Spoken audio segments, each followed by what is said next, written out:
less right-wing, or maybe they want him to be a Democrat, or maybe they want him to, often the media wants more access. I mean, clearly there's a deep discontent on the media side. And so I'm just trying to ask from your point of view, what is it that you think they want? What can you give them? What can't you give them? I'm trying to do a little family therapy here. In my view, Michael, most members of the media want to get the story, want to get it right, want to have access, want to have sources, want to certainly have access to the president, the vice president, cabinet members, maybe the senior officials. Some in the media want to prove that they've been right about him all along. And you have a couple of people in the media openly questioning whether they should refer to him as President Trump. When have you ever seen that before? And I mean, I just wasn't raised that way. That you respect the office of the presidency and its current occupant. And yes, some of you out there are saying, well, this one and that one. But you're pointing to individual people. You're not pointing to an institution that is grappling with this big question. Some people are openly, the words that are used to describe him are, I can tell you that he is somebody who I believe has made tremendous sacrifices to become president of the United States and did it for the right reasons and had a way of connecting and communicating with people that is very organic. I mean, the idea that we were outspent by so much and understaffed by so much, and he and Governor Pence were just so effective. They were our two greatest assets in winning the race, and so effective in going out and naturally communicating and connecting with people. But I think that the media hasn't gone back, by and large, and talked to those people. Some have. But again, if we're just talking to each other, if the coverage of candidate Trump and nominee Trump and President-elect Trump and President Trump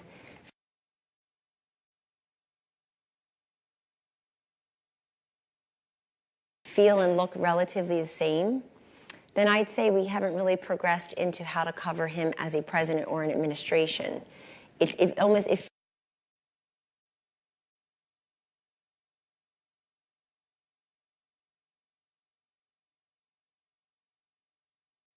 somebody who says, I never talk to the media, you're really free to talk to the media as much as you want, because nobody would suspect you're talking to the media, which is fascinating. But on this issue, I would just say this. Do you actually think he's covered fairly and objectively?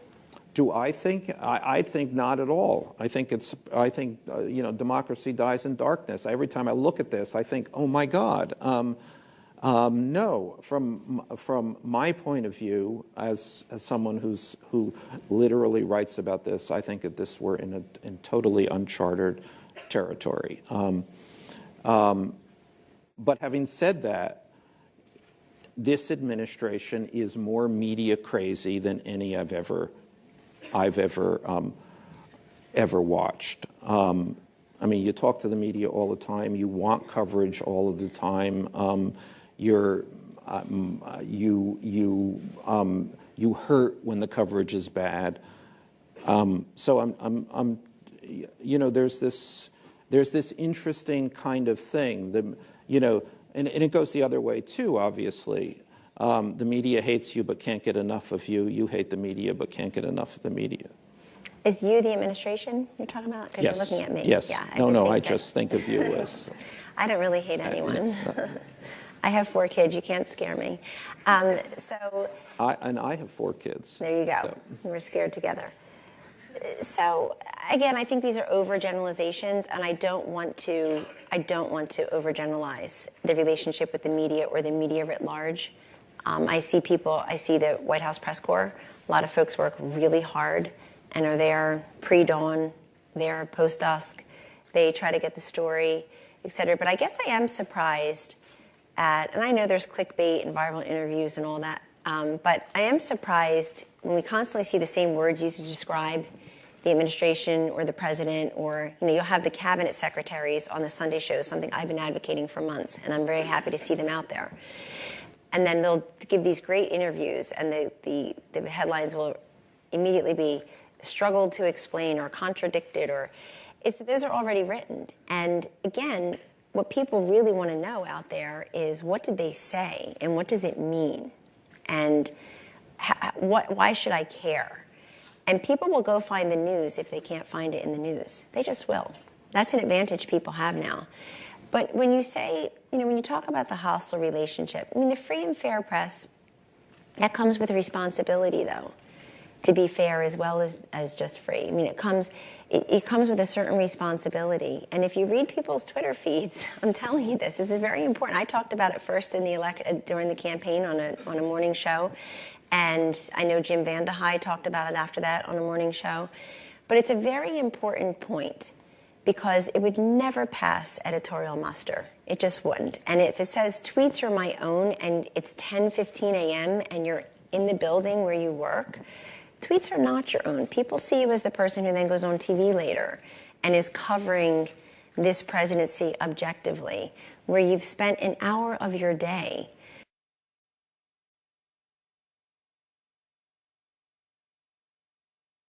because it's ratings. You're not going to hear that. I don't know if we heard it this morning. I didn't listen to every word said, but you're not going to hear that. If it were the other way, and when it is the other way, it's every screaming headline, it's every chyron, it's every lower third on every cable station. And so there's a selectivity there also of what do we choose to highlight as a press versus what do we choose to allow to recede into the background. So the New York Times, it seems to me, has a virtual beat, and in that beat, which often merits a front page story, the beat is the President Trump is an aberrant president, and this beat I would argue is sort of largely owned by Maggie Haberman, and I know the president's views of Maggie Haberman. And yet why does he speak to her? What do you mean, his views of her? Well, I know. I mean, his views of her is he doesn't like her. I mean, I've Why heard would you this. Say that? Well, because he's told me. Michael, I just have to push back. That's just not true.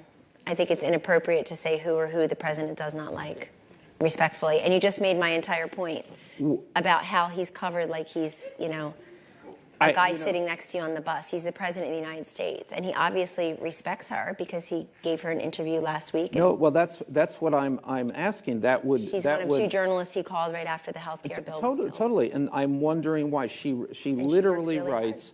You can't not follow what she says and not conclude that this is her. Literally, it's a beat. The aberrant presidency of Donald Trump, New York Times beat. She's the writer on that beat. I know what the president thinks. I mean, I know what he's said about her, and yet he reaches out to her. So I'm just wondering what. I mean, maybe that's a good thing. You can say, you reach out to people. Well, it certainly undercuts the ongoing premise that, he's not giving access to the press, or he's not fair to the press. He does. He gives interviews.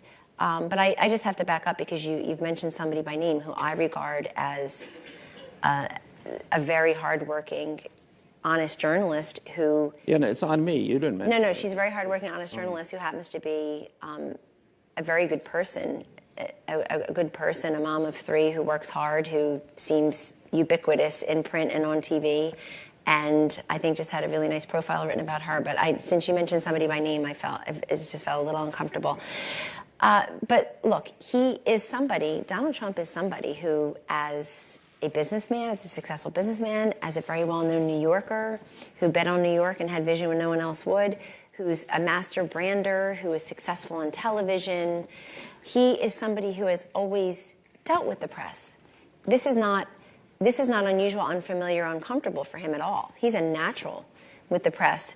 What's different is him being in politics. That's what's different. And what's different for the press is, in my view, is covering somebody in politics, now in the presidency, who is not a typical politician, who you weren't used to covering when they were a governor or a senator, where you had that relationship with them and their staff that was political/government in nature. It was Washington in nature. It was state government in nature. So it is look, everybody's still trying to find their way on that in that regard. But President Trump is somebody who has had a relationship with the media and frankly has had a lot of positive press over the years when he has been interviewed about his businesses or interviewed about his real estate projects or his other products that he's put out there, his golf courses, which people love around the world.